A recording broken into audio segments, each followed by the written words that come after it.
being here today. Seek approval of the agenda. Motion, Mr. Young. Second. Second, Mr. Sparana. Any additions, corrections, alterations? We've got the motion. Any discussion? Mark? I have one short item that may be put in order. Absolutely.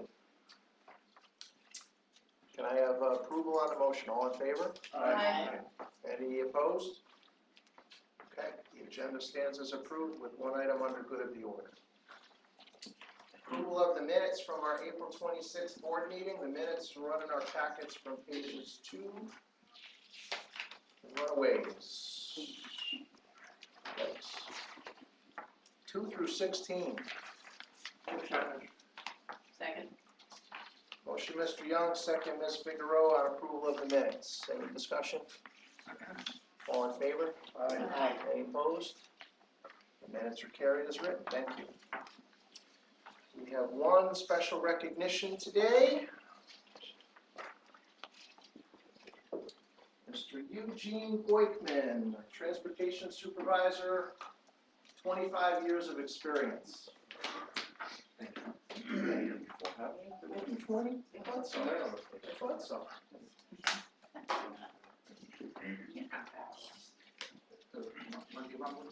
The big question is, will we be doing 30? I hope so. I hope so too. So we're celebrating and congratulating Eugene Boykman for 25 years of service to CDTA. Eugene, also known as Gene, has been working in transportation his entire life. Before coming to the United States, Gene worked as a driver and in transportation management in his native home of the Ukraine. In 1991, Gene headed to the United States, and in 1992, he started working at CDTA as a bus operator in Star. Spent 5 years in Star before moving to fixed route service in Albany. Gene has spent 5 years as a bus operator there before being promoted to his current position. He's been a transportation supervisor for the past 15 years, and in that time, he has worked in all 3 operating divisions and has held all of the various transportation supervisor positions that we offer. Pretty new. He's been at the dispatch window to hand out schedules to bus operators. He's been on the road making sure buses are where they're supposed to be and on time. And he directs traffic in his current position as a radio dispatcher in Central Communications. Central Communications is one of our busiest and most critical areas of the operation. Gene is a true professional. He deals with calls ranging from bus reroutes to talking with customers about lost and found items. He does his job thoroughly and with great calm. Gene has received many commendations about his positive attitude and helpful nature to employees and our customers. We're proud of the work Gene has done over the past 25 years and couldn't be happier that he's chosen to spend the last 2.5 decades with us. Congratulations, Gene. Thank you. Here's to the next. All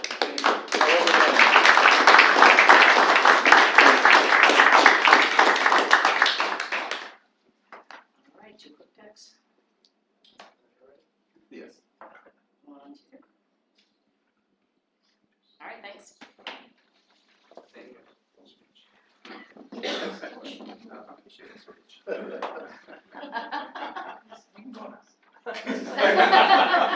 Yeah, I have to go to Thank you so much. So Gene is my early morning buddy. Every morning at 7 o'clock, promptly 7 o'clock, an email is distributed by Gene and the guys and gals in the control center. And I mean promptly. To a group of us, probably half a dozen of us, I'm not quite sure, but basically in I don't know, 5 or 6 lines after you're trained, you can tell how the day is going to be operationally. It can be a good day, it can be a bad day. There's a little bit of transportation news, there's a little bit of maintenance news, tells you what the attendance is every single morning. Every single morning, I don't care if I'm working, I'm on vacation. Every single morning I shoot a note back to Gene. Usually it's thank you, Gene. Sometimes it's a little joke. Sometimes I'll ask him, did you comb your hair this morning? sometime I'll ask them, how's the weather in the Ukraine? But it's always polite and professional. But most importantly, it translates to what he does. He basically, runs the control center. So, the traffic on the road and traffic in our facilities is often dictated by what Chief does. He's been doing it, quietly. Well, not so quietly. For a long time. Really appreciate it, Chief. Thank you. An old friend of mine.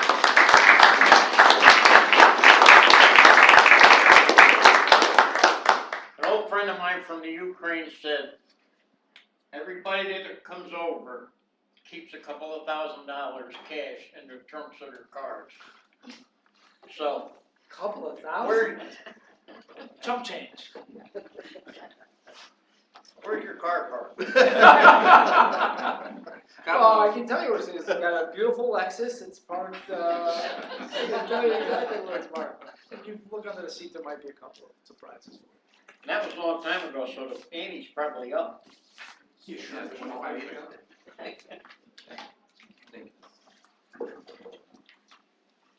Crowbar's on. Moving into committee reports. Performance Oversight Committee met on May 24th here at 110 Watervliet Ave, and we had a lengthy meeting of about 2.5 hours, I think. So I'm hoping we can get through these items a little more expeditiously today, but if not, we'll order out for dinner. First, under consent agenda items, we have the approval of a contract for a sand and gravel separator in the maintenance department. At each of the divisions, there exists equipment that separates oil, residue, and sand from the water that collects in the maintenance area drains before the water is discharged into the public system. CDTA has a contract to have the separators cleaned twice a year. CDTA issued an invitation for bids for this service. Environmental and Fueling Systems LLC of Troy, New York was the sole bidder, has provided this service in the past, and staff finds them qualified. At this time, I'd ask for a motion to award a 3-year contract with 2 1-year options for separator cleaning services with Environmental and Fueling Systems LLC for an annual amount of $59,180. Resolution 32 on page 19. Motion by Mr. Young, second Mr. Miller. Discussion on this one?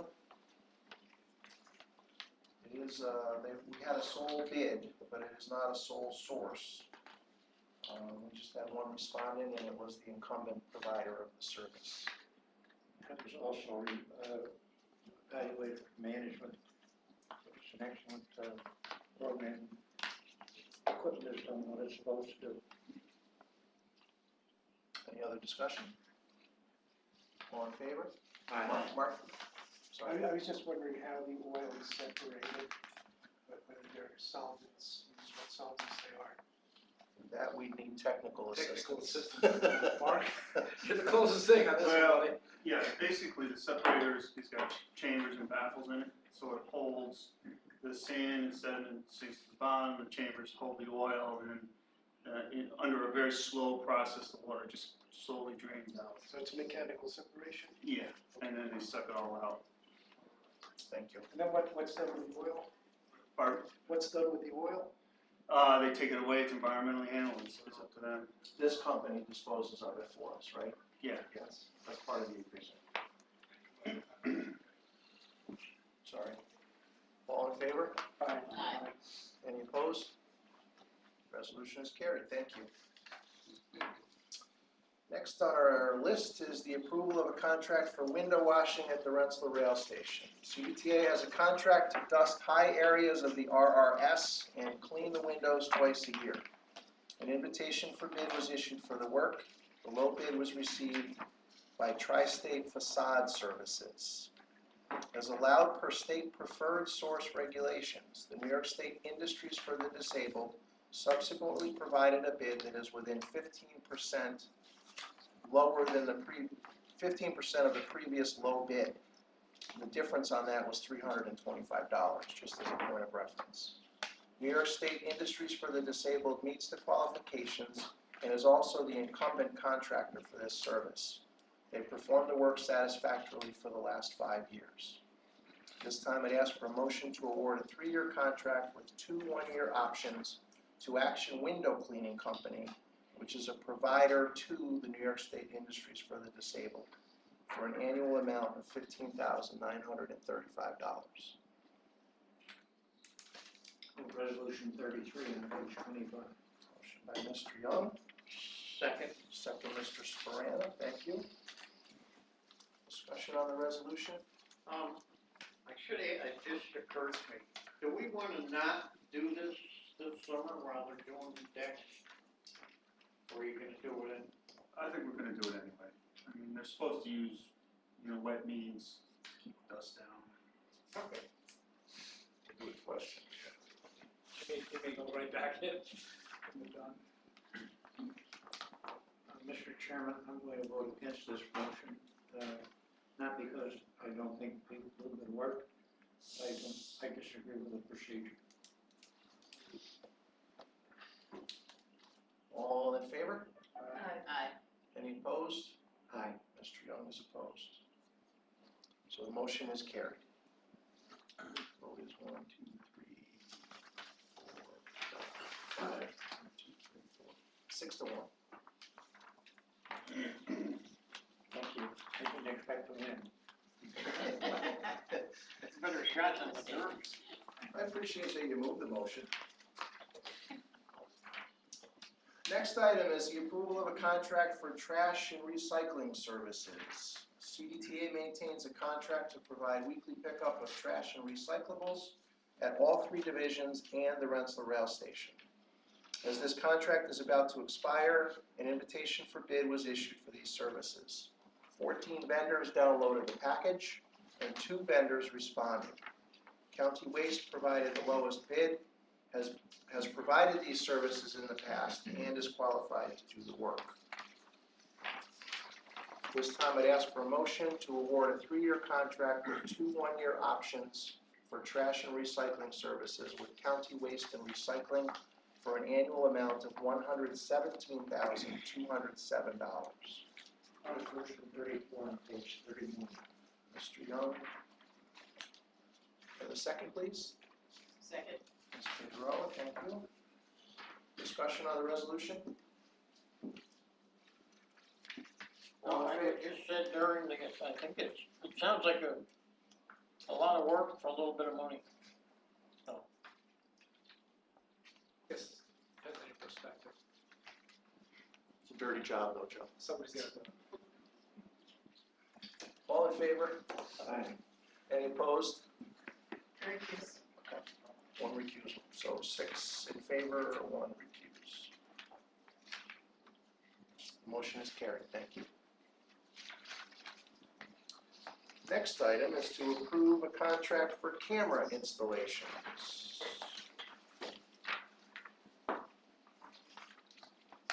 Page 38 in our packets. The fixed route camera system was competitively procured in 2007 with a contract awarded to March Networks. March Networks is now phasing out support of the mobile digital video recorders, of which CDTA has 155 installed. They're being phased out for newer network video recorders. By 2018, CDTA will not be able to purchase repair parts for the older equipment. To avoid substantial duplication costs from engaging a new provider, i.e. it is very expensive to engage the new vendor, and to ensure availability of equipment, a sole source contract is required. We have been very happy with this product and the provider. A quote was obtained from March Networks for this equipment. Staff has reviewed the pricing and finds it to be fair and reasonable in comparison to previous purchases. This time I ask for a motion to award a sole source contract to March Networks to replace video recorders in an amount not to exceed $468,485. I'll make that motion. Mr. Miller, thank you. Second. Second, Ms. Nugent. Thank you. Discussion on the motion? on the resolution? I apologize, I wasn't able to make that meeting last week. They were installed in 2007, so 10 years is probably a good length of time for these And I think we did a calculation, it's about $3,000 a bus roughly to install the equipment. The newer buses that are coming in already have this newer equipment on them, so it's only the older part of the fleet that we're replacing. And when it says 155, we're replacing them all, so there will be no more to replace of these kinds anyway. Thank you. Yep, thank you. Any other discussion? All in favor? Aye. Any opposed? Resolution is carried, thank you. Next up is the approval of a purchase of 2 articulated buses. In December 2014, the board awarded a 5-year contract for the purchase of articulated vehicles to New Flyer of America LLC. Staff is recommending the addition of 2 additional vehicles for fixed route service operations from this contract. This will bring the articulated bus fleet to a total of 10.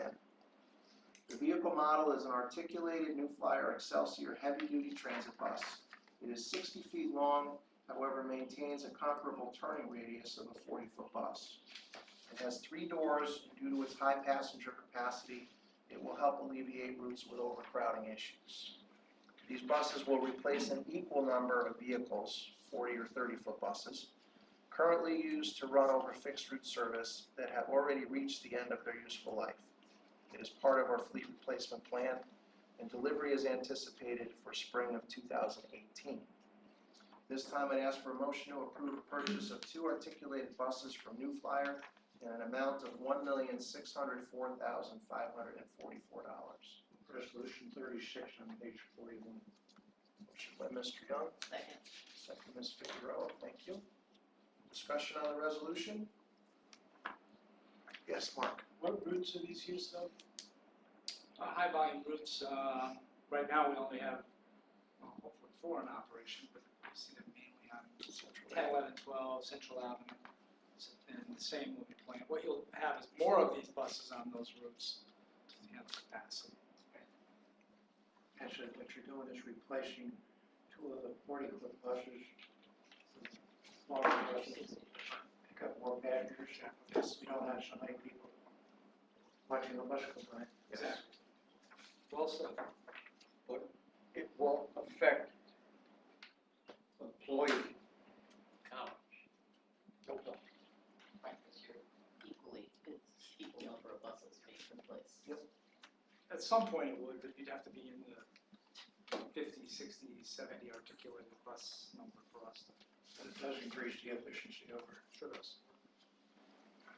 Yes, it brings efficiency waste. I think it's important to note that we're not reducing the bus fleet, Right. we're increasing the amount of capacity of customers we can actually give service to. Do we still have people waiting? Oh yeah, from time to time, different routes. Those routes that I just rattled off, there are times when people, there are not enough seats, so if they don't want to get on a real crowded bus, they'll wait for the next one. When it says replace vehicles, is it replacing older articulated buses or 40-foot buses? 40 footers. The oldest articulated bus is a year old.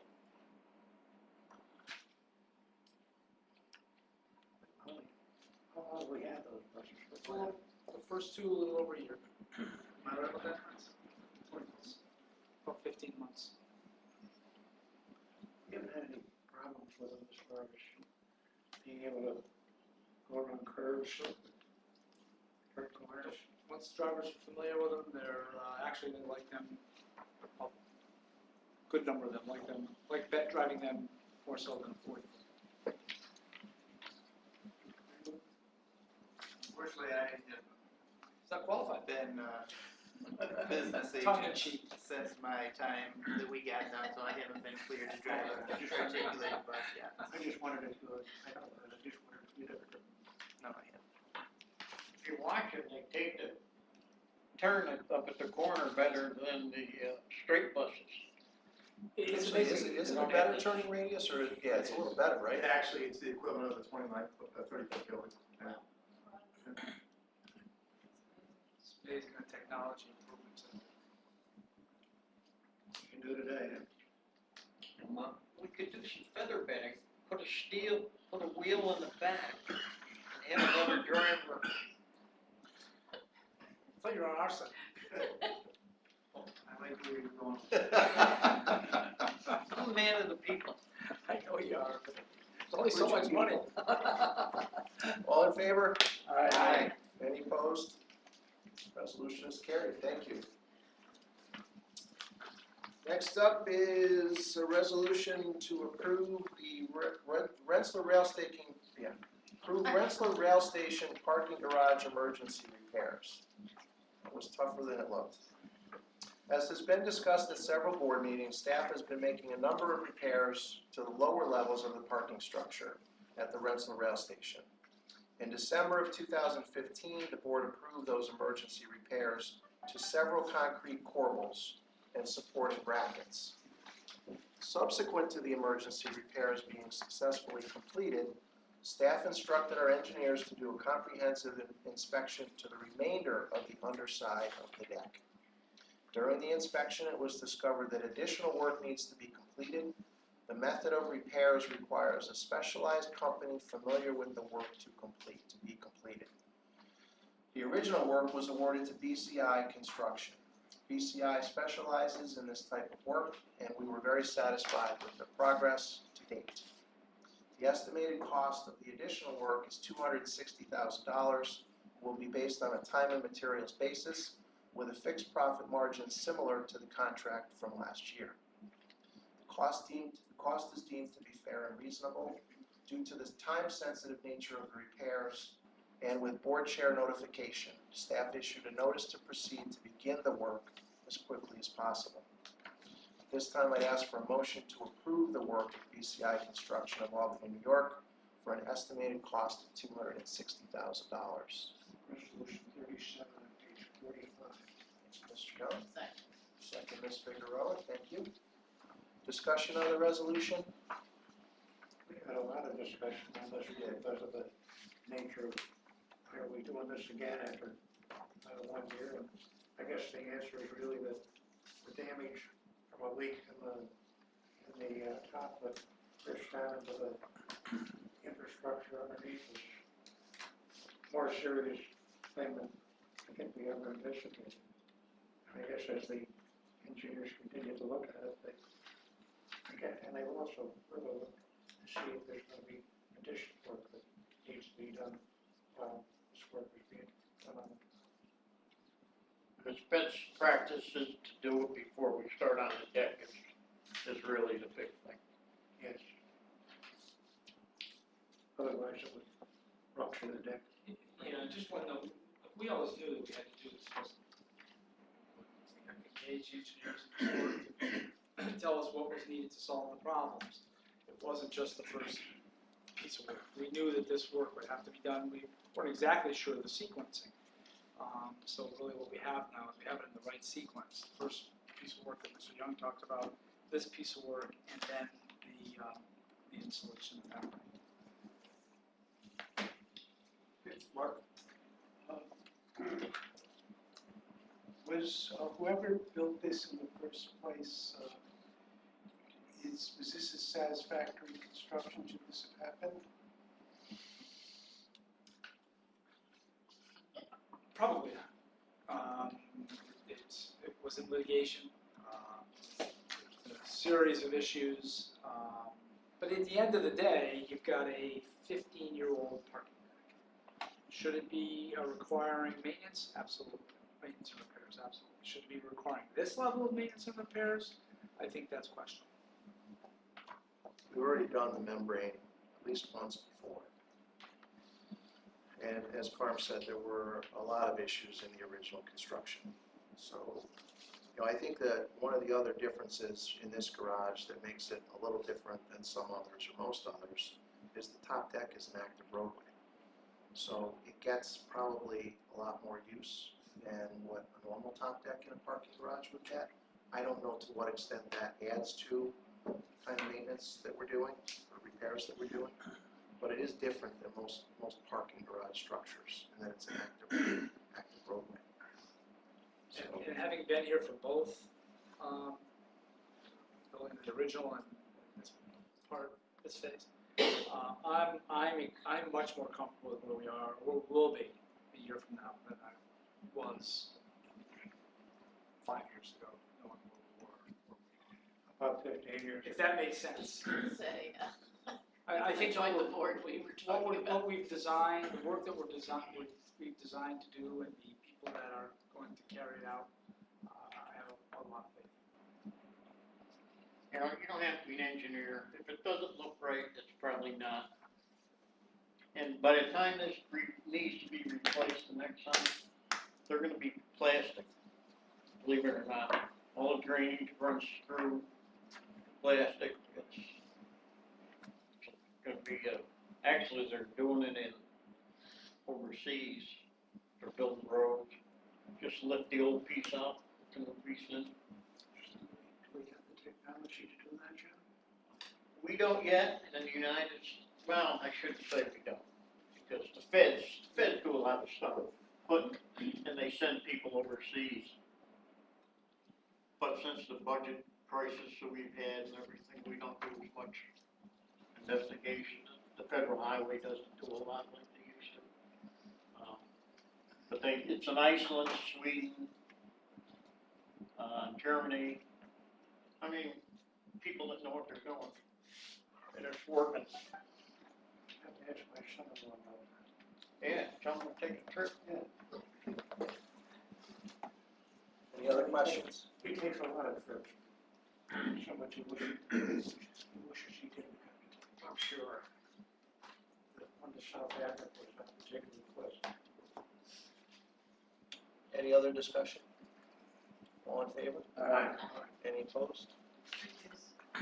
6 with 1 recusal. The motion is carried, thank you.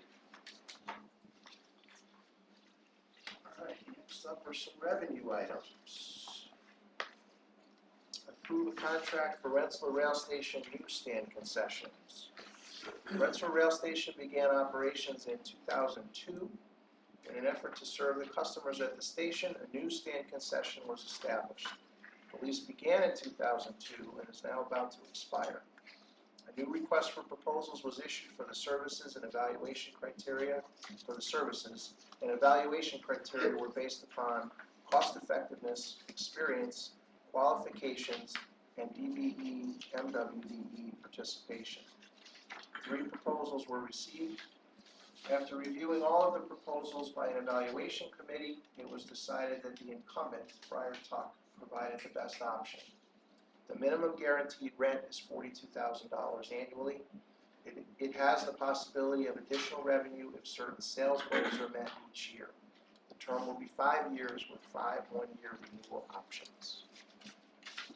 Have a motion. Resolution 38 on page 2. Motion by Mr. Young. Second. Ms. Figueroa, thank you. Discussion on the resolution? I guess we never realized how restricted the use of the little restaurant is as far as revenue you would ordinarily expect from a restaurant like that. Because the only people, if they have an opportunity to serve, are the people who walk by the door every day. It's not like they were on a public street someplace where they have an opportunity to pick up customers from all over the city or county. They're just a number of people who walk through the station, and their only opportunity to serve. Well, and one of the differences that we discussed too, which makes this different than an airport, you're usually held captive a little bit longer in an airport while you're waiting for a flight, because you've got to get through security. So, you know, a vendor in an airport has an audience generally for a longer period of time. But a lot of our customers for the train station, they're parking their car, they're walking through, and they're getting on their train. They're not waiting for very long in most cases. And they're doing that like 5 minutes before the train leaves. Correct. They grab a cup of coffee at the most, maybe a newspaper, and I've done it myself a couple of Like times. purposely, like Union Station down in Washington, they host parties and galas and stuff all the time. But it's, of course, it's 3 times as big as that. Maybe we should. Is this Hamilton News, or they're the ones that do it from all the railroad stations? The news says a lot. I mean, I see them down at Penn Station and A lot of it is.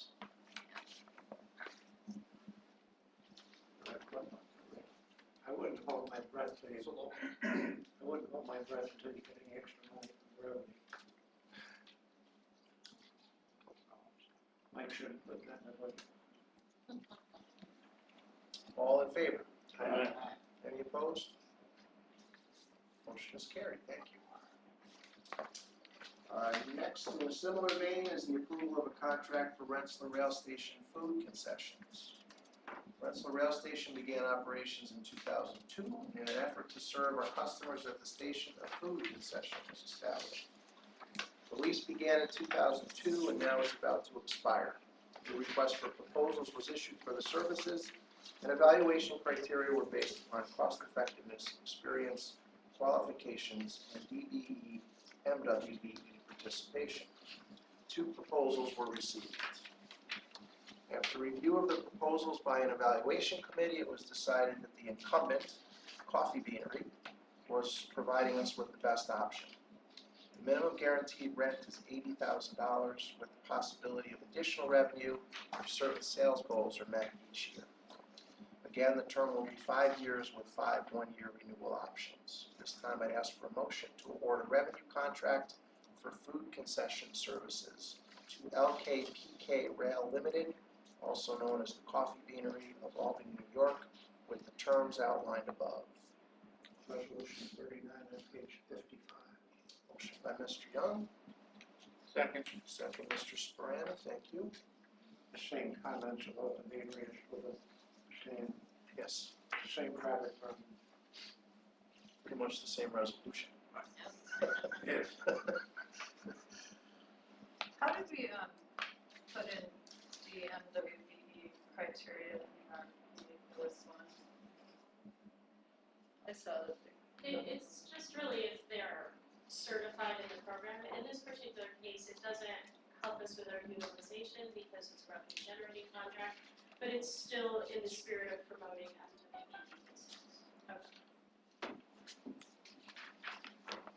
Any other questions or discussion? All in favor? Aye. Any opposed? Resolution is carried, thank you.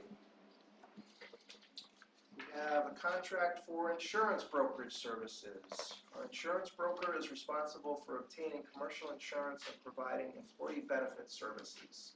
In addition, the broker assists in managing flexible benefit spending accounts for both health and dependent care for employees opting to participate in those programs. A request for proposals was issued in February for these services. Our current contract with Rose & Kiernan expires in May of 2017. 4 firms provided proposals and 3 were interviewed by an evaluation committee. After evaluating the firms based on price, approach, and MWBE participation, the committee recommends the incumbent, Rose & Kiernan. We've been very satisfied with the level of customer service and attention to detail that they've provided us. The committee engaged in extensive discussion on the topic.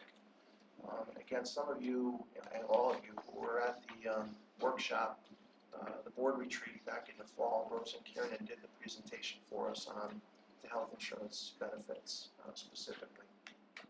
So this time I'd ask for a motion to award a 3-year contract with 2 additional 1-year renewals for an estimated amount of $21,000 per year to Rose & Kiernan of East Greenbush, New York. Resolution 40 on page 16. Motion by Mr. Young. Thank you. Second, Ms. Figueroa. Thank you. Discussion on the resolution? Rose & Kiernan is just an outstanding company.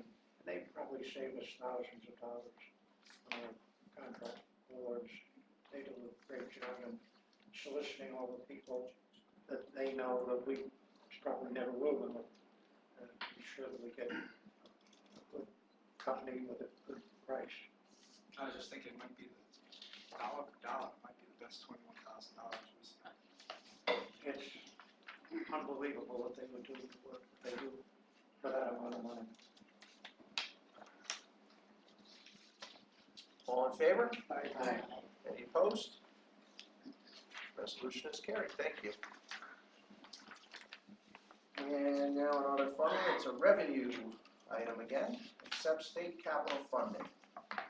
The New York State Department of Transportation requires a board resolution to accept state funding prior to being reimbursed for expenses incurred as part of an agreement. CDTA has allocated $740,135 in supplemental transit capital funds and $3,641,015 in accelerated transit capital funds. These funds were budgeted in our capital program and will partially support the purchase and lease of 40-foot buses and the purchase of articulated buses to be delivered May 2017 through May 2018. This time I'd ask for a motion to accept $4,381,150 in state capital funds. Resolution 41, page 66. Motion by Mr. Young. Second. Second, Ms. Figueroa. Thank you both. Any discussion on this? Just a question, Dave. How long ago was the money that we're receiving spent? It was 2 budget years ago. Allocated to, yes, 2 budget. 2 budget years ago. Well, par for the course, unfortunately. You know, the state of New York has quite a system of how approvals are given, and then monies are actually received. It's actually a little bit worse than their record of making their regular payments on individual expense items. Well, we're going to work with our advocacy folks and see if we can help shake the tree a little bit and maybe really accelerate the delivery of the transit funds that are supposedly already accelerated.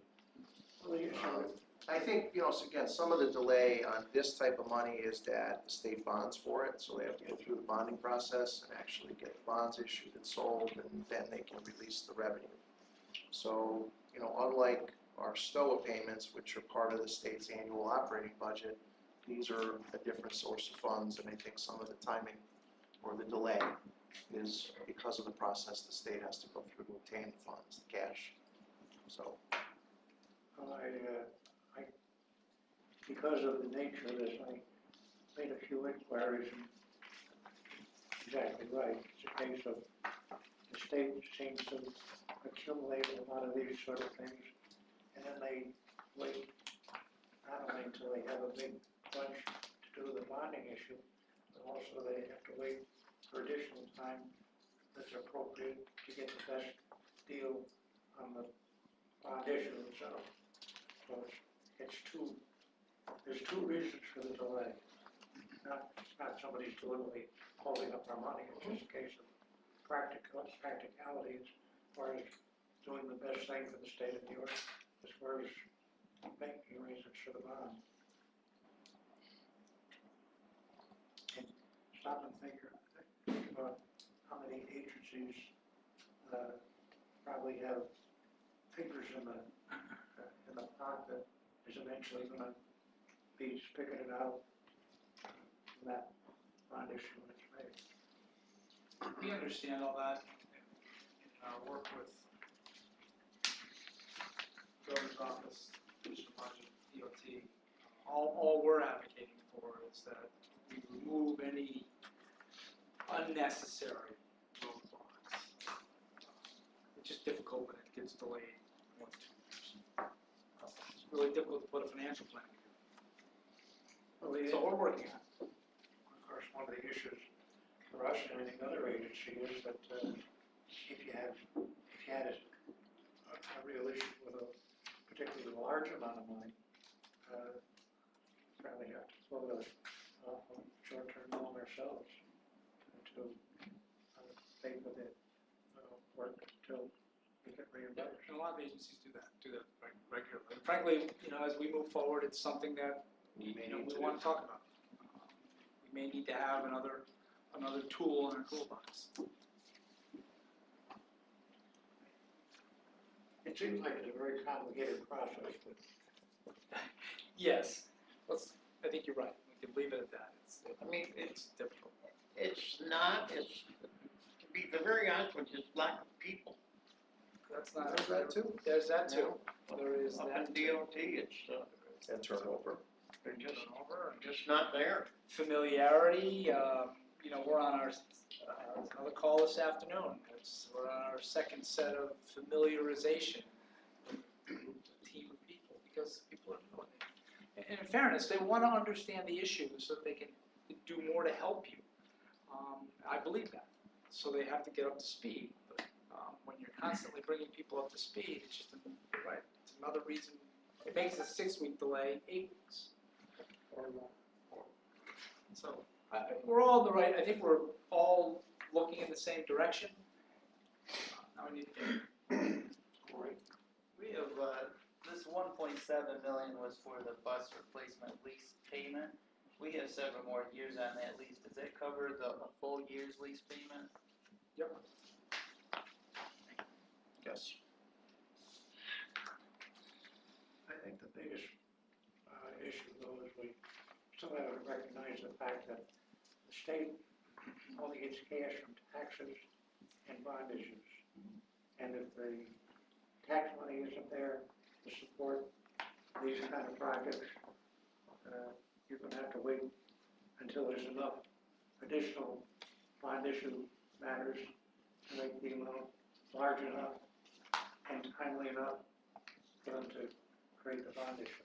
I don't disagree with you, Joe, about the people that have to do this work, because you mentioned the people at DOT, but people at the state have the same kind of problems as far as people that sometimes are missing that used to be there to do this work.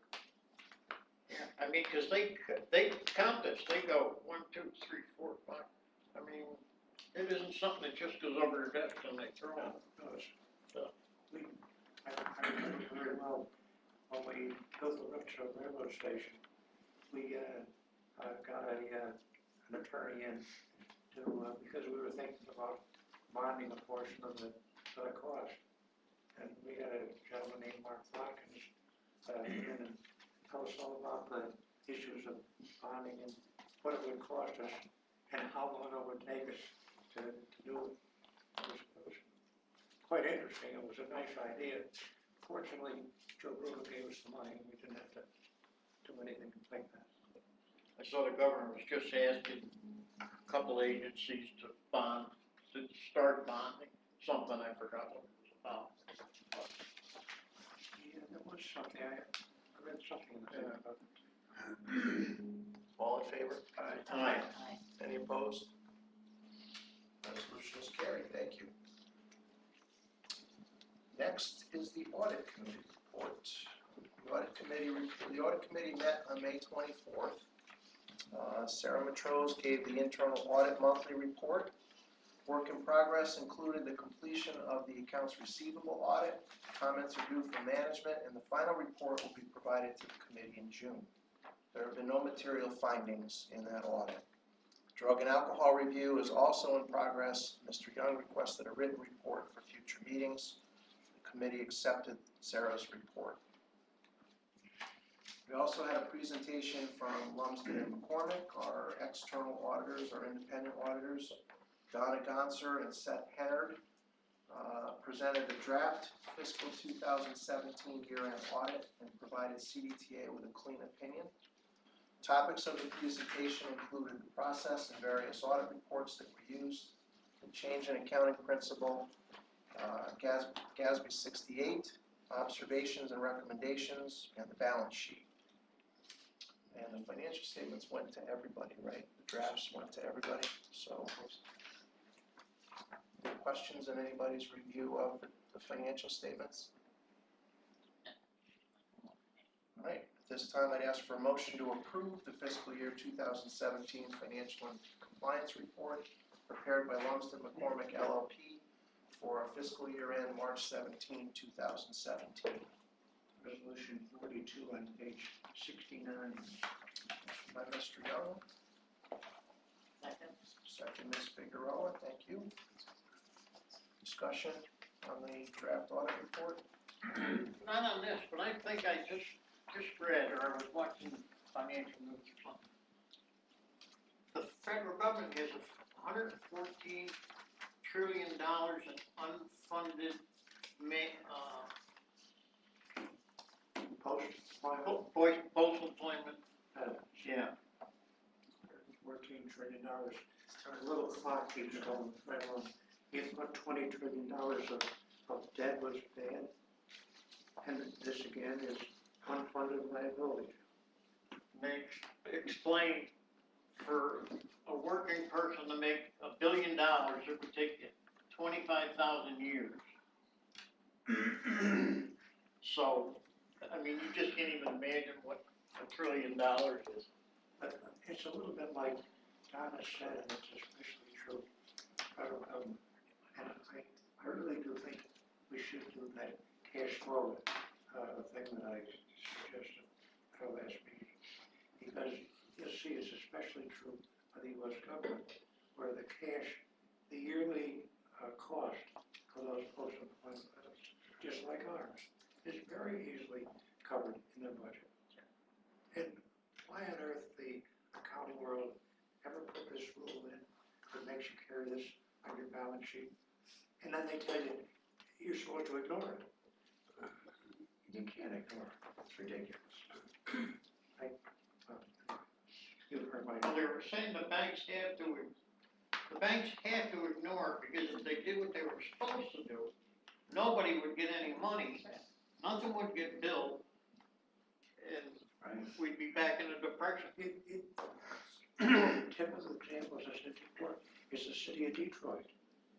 They had $3 billion of unfunded liability, all because of the Gatsby stuff. If they hadn't had that money on their balance sheet, they could have restructured the city debt, because the city had all kinds of real estate property, art galleries, garages, everything else that they own. They could have easily put that into a pot, and banks would have restructured. They couldn't do it because of that unfunded liability. And they wound up by the retired employees eventually taking a 15% cut in their retirement benefits. So it's not only bad for the organizations, it's a horrible thing for the employees that retire.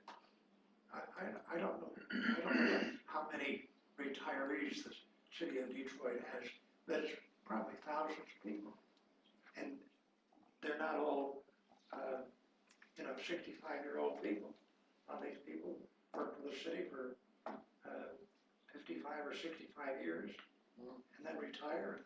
Probably had people that are 85, 90 years old that are all of a sudden getting a 15% haircut in their income. And maybe they saved for retirement, maybe they didn't. Maybe they depended on their daily bread and butter for that check. That's going to be 15% each month. It's a horrible, horrible situation. And I think the only thing that I'm going to try and do, and I've already talked to one of our representatives about it, I'm going to try and see if we can't get an act of Congress passed to say that you should not carry that amount on your balance sheet. It should be a footnote so that everybody is fully aware of the amount. There's no question the world should know what the amount is. The question is, why in heaven's name do you carry something on your balance sheet that can basically destroy an authority or a city organization? There are 3 cities in California right now that are on the verge of bankruptcy for the same reason. The state of California just put $12 billion into their state budget for their retirement benefits, that they now had to raise the price of their gasoline tax 12 cents a gallon in order to support it. And I think you may remember I had talked to years ago to the controller of the state of California.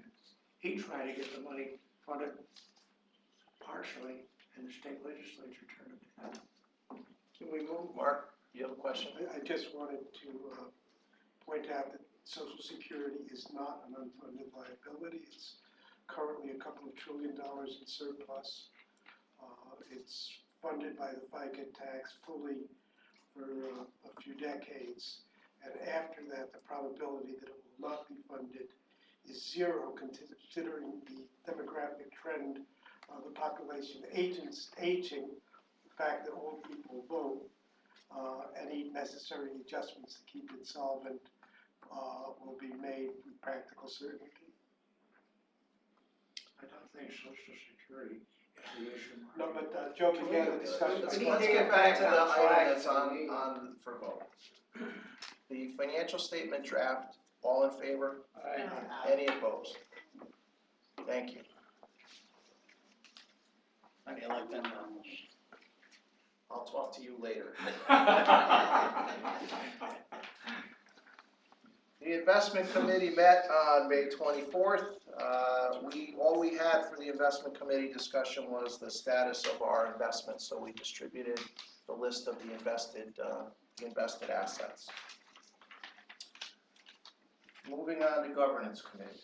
Governance committee met on May 25th. Carm provided a detailed report of his work plan for 2016-17 and the progress that has been made on that plan. There has been a good deal accomplished throughout the year and has been reported in previous committee meetings and through monthly CEO reports.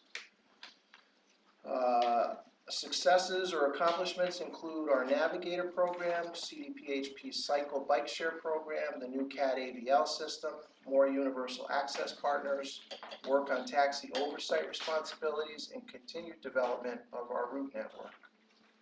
Nick Antonucci provided an update on advocacy matters. He advised that there are 3 weeks remaining in this session, and all indications are the members will be finished by June 30th. The team at Jackson Lewis continues to position CDTA as a leader in our industry and a worthy recipient of state funds. We're focused on projects in development that might be good funding matches, and our work will continue through the summer. Next meeting of the committee is scheduled for June 22nd at 11:30 at 110 Watervliet Ave. Questions about governance? Mr. Miller, Planning and Stakeholder Relations Committee reports. Met Thursday, May 25th at noon, and Ross Farrell presented the annual route performance report for the fiscal year 2017. The report includes information about the performance of our route network, including ridership hours and productivity measures.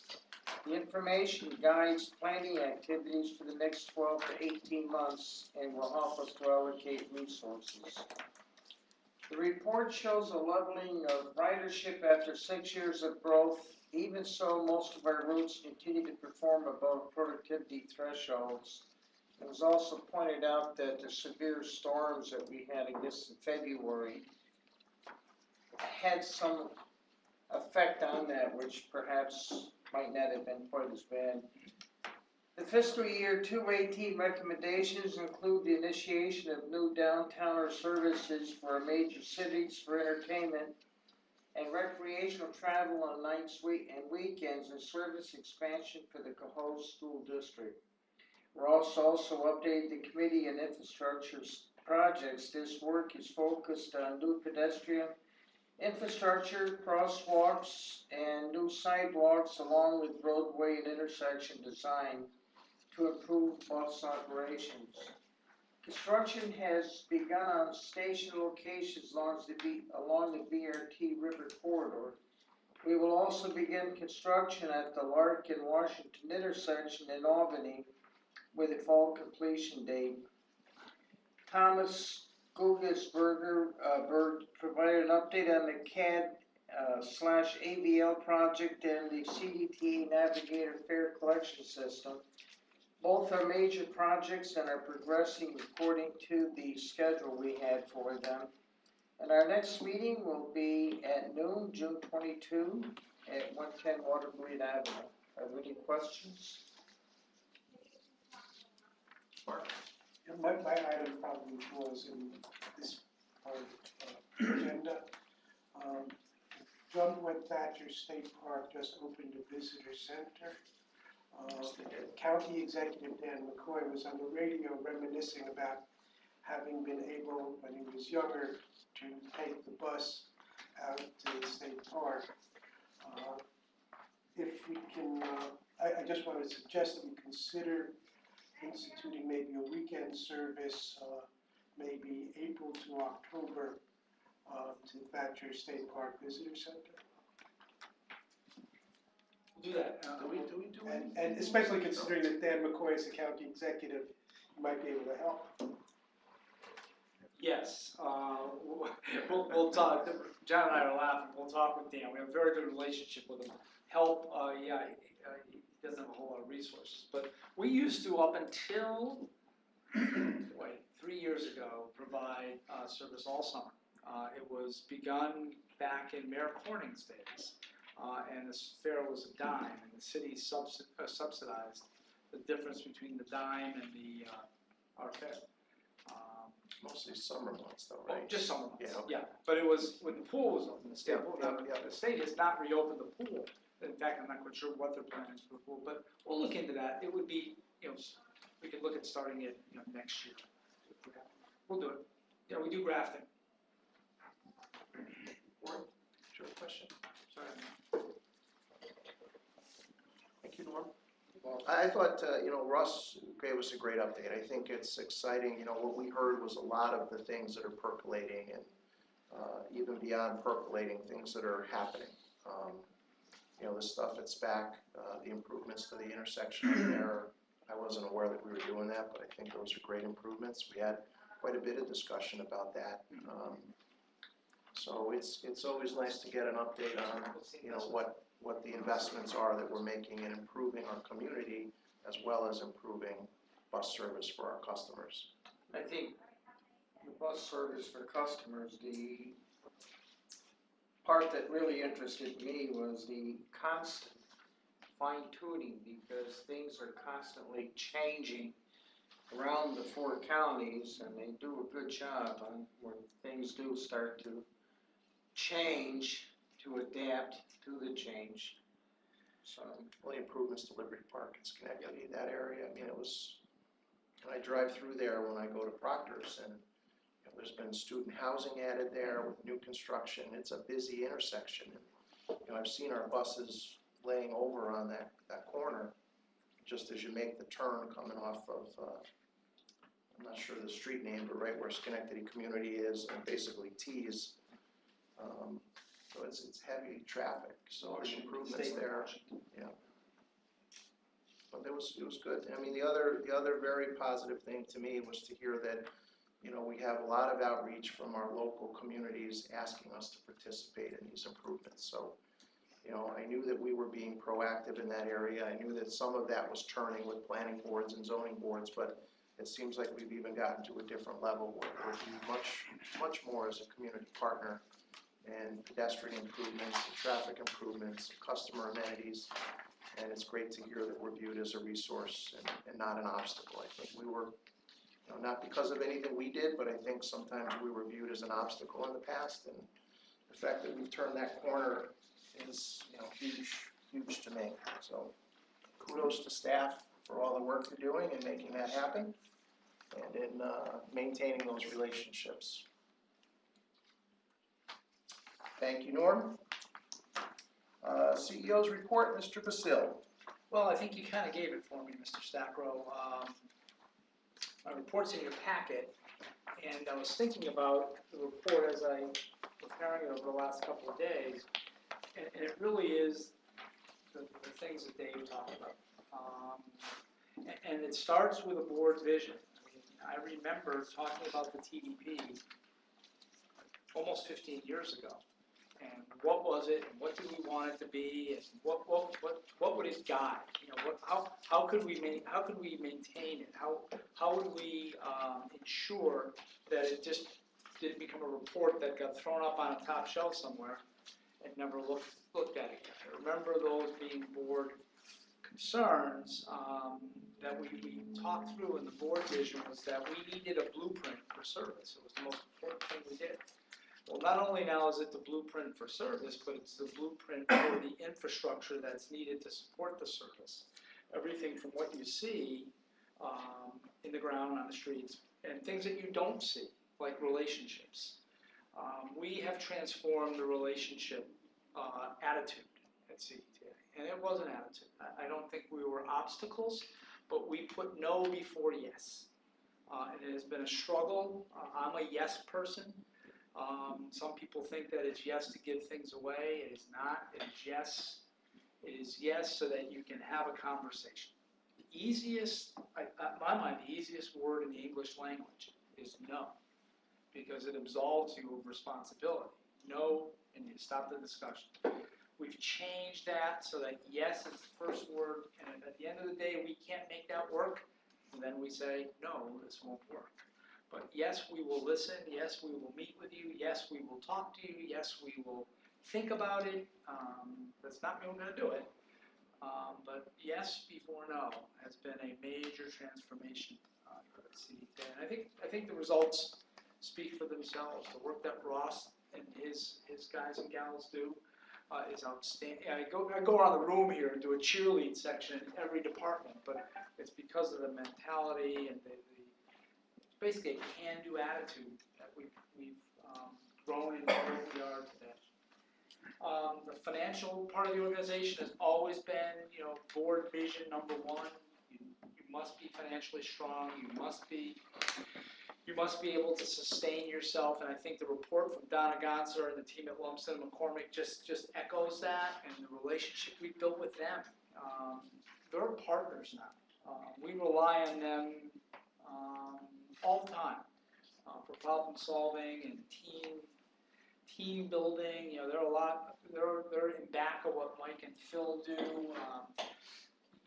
Politely whispering to them, here is how you need to structure the finance department to make it work long term. And you may not notice it day to day, but there really has been a transformation that's been occurring, mainly due to the people that have been brought in.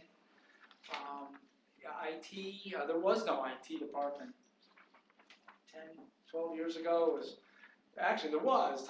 Thomas Guggenberg held it up, one guy, basically by himself.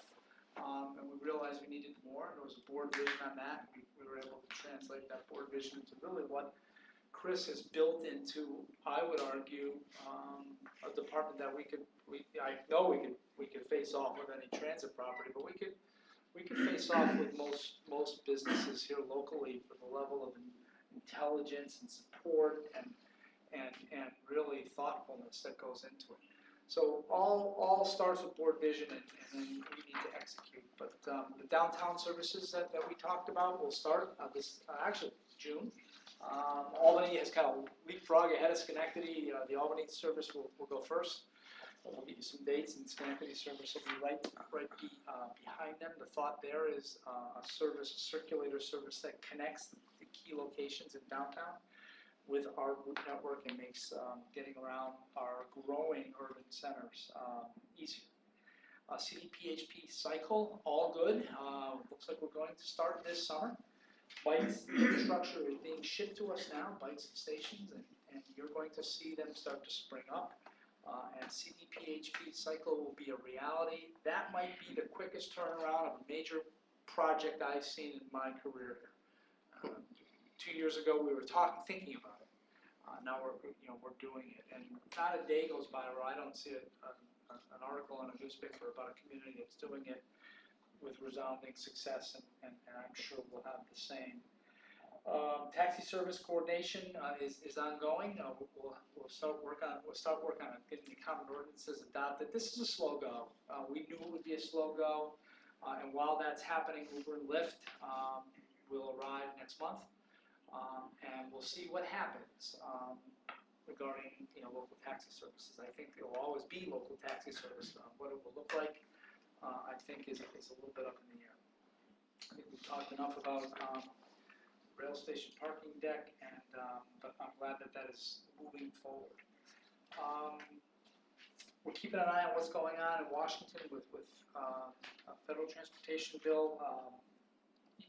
lots of budget release and programs slated for elimination, but it really hasn't gotten to the point yet where there's real meaningful debate, discussion, but we're keeping our fingers on it. I was in Washington last week, we're gonna go back down next week, make sure that our elected representatives understand what's important to us.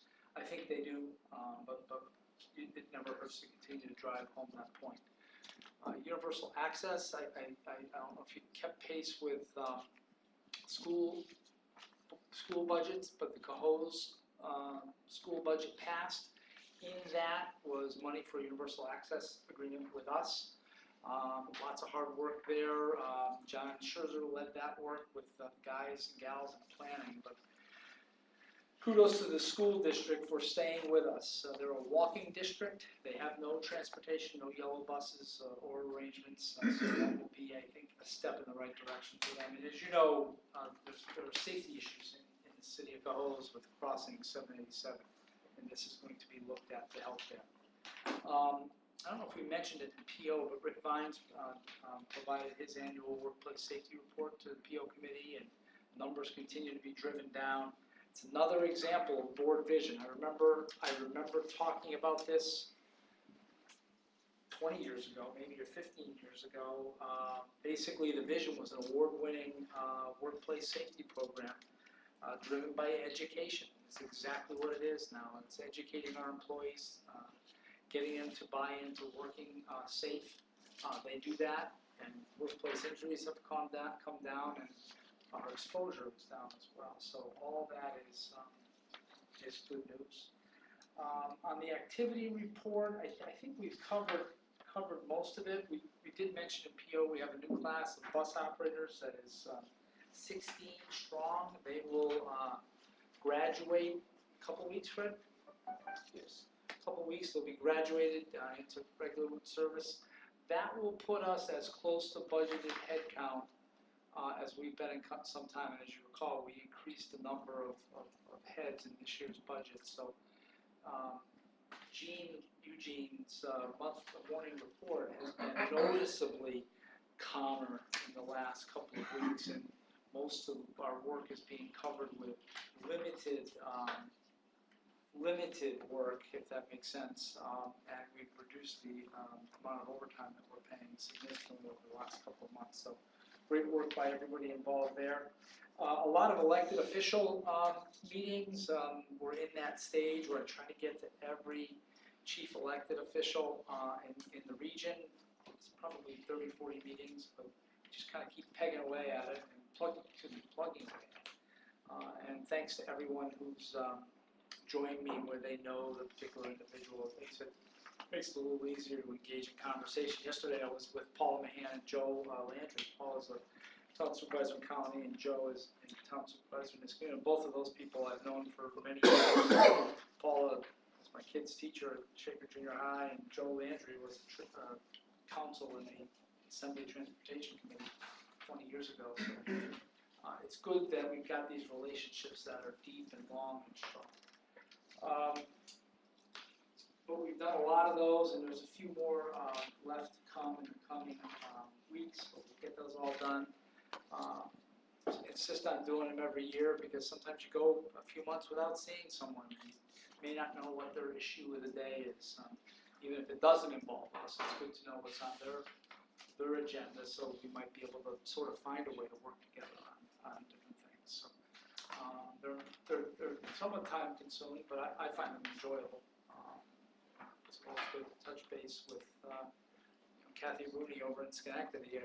Norm and I had a conversation with her 3 weeks ago, and lo and behold, she called me yesterday on a way maybe to make something work where we can help them and they can help us. So Dave's right. It's a different organization with a different feel and a different spirit that I think is kind of humming on all cylinders now. And our best days are probably still ahead of us. Thank you. I think the CEO attending the meetings with officials is a big deal, as opposed to sending, whoever. You and I, Joe Blow. well, the judge. I think it means a lot to the officials and, because a lot of times that doesn't happen. Well, if they're gonna schedule a half hour out of their day, the least we can do is make sure I'm done. They're all positive. And it's reminding people constantly of the benefit of the relationship in both ways, so. Yeah, and Dave talked about this, you know, if left to its own devices, I don't know if we're I don't know if we're a top of mind subject. You know, we all think we're top of mind, that's for sure. But I'm not quite sure if at the end of the day, we're top of mind when they're struggling with all the things that they're struggling. We all have financial issues, so every time we're there, it just reinforces the value that we can provide, so. Well, Kathy Jimeno always gives a sigh of relief because Carm says, we're not here for anything, we're just telling you how things are going. She always liked that, so. She's been great to us.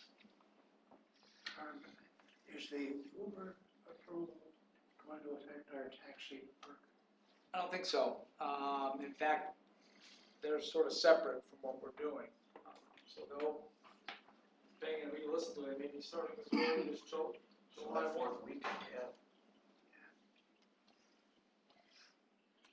What rules do they have to follow? Totally different. Yeah, I'll let Denise answer that. Not many, not enough, in my That's what I opinion. wondered, I mean, you hear all kinds of things, and I just wondered. Yeah, there are some rules. Yeah, they've got But, you know, one could argue that taxis have to follow. Got a newer car and a smartphone, harder you could drive for them. That's true. Corey will talk after. Well, but Corey's right. That's, I'm not encouraging it, I'm just saying that you technically could. Thank you. I did miss a couple of items at the end of the PO committee report, so thank you for. I covered a couple of them. You did, and I realized that when I looked over at Rick, that I hadn't covered workplace safety. Carm's already commented on that, but I think the biggest piece for me that came out of the discussion was through active management, how much we've managed to keep our costs down for our workers' comp program, to make our workplace safer for our employees, to have safety programs that encourage safety. And I talked to Rick before the meeting, and he said it's really been a culture change. Where there was a point in time when somebody might have said, well, we've got insurance for that, so why do we need to do anything different? The whole attitude toward this program has changed, and with us being self-insured, all these claims are paid by CDTA. There is no insurance company, we're it. So other than for the excessive amounts, we cover them. So I think it's been a great success for not only the company from a financial standpoint, but more importantly for the safety of our employees who are covered by that program. And more conscious of it. Yes. sure. Even with the increased weekly money that's now being approved, our balance in the reserve account is very substantial, and it will be several years before there would be any need to be concerned about it. And we can always consider adding additional money to our typical process in future years if it looks like it's necessary. As you said, Dave, it's been a huge success for CDC is concerned. If we hadn't changed that program back when we did, we would be literally probably hundreds of thousands of dollars. Just Maybe millions, right? Maybe. And thank you for introducing that, Mr. Young. The Risk Management and Workers' Compensation Quarterly Report was given by Amanda. We reviewed the adequacy of the risk management self-insurance account and the workers' compensation self-insurance account, and the committee did determine that the accounts are adequate at this time. Monthly management financial report. This was only the first month of our fiscal year, so we don't have anything really to compare to, and it's obviously early out of the gate, but mortgage recording tax is under budget by 28% for the month. Customer fares under budget by 7%. Wages were under budget by 7%. Purchase transportation is over budget by 29%. Still due to the transition, primarily for outsourcing transportation with our new vendors that we hired a few months ago. Liability claims were also over budget by 9%. We finished the month 4.7% over budget in revenue and 5.3% under budget in expenses. We are in a satisfactory cash flow position at this time. Non-financial items, total ridership was down 2% for the month. Star ridership was down 4%. On-time performance was 71%, and there was one PMI not on time. Lance got a tongue lashing for that at the committee level, so it's under control now. Missed trips. Sure about that. Until next month. Missed trips were at 25 this month, and mean distance between service interruption was 33,597. Scheduled work was at 82%. There were 8 preventable and 23 preventable accidents, non-preventable accidents, I'm sorry. And 91% of customer complaints were closed within 10 days. Website page views were at 960,163. In executive session, Amanda gave an update on litigation items, and Rick gave a security report. There were no actions taken during the executive session. And for the second time, I've concluded my report today. Why were the wages under budget? Just the budget. Sick leave down, 6 times down, manpower is up. Most people calling in sick.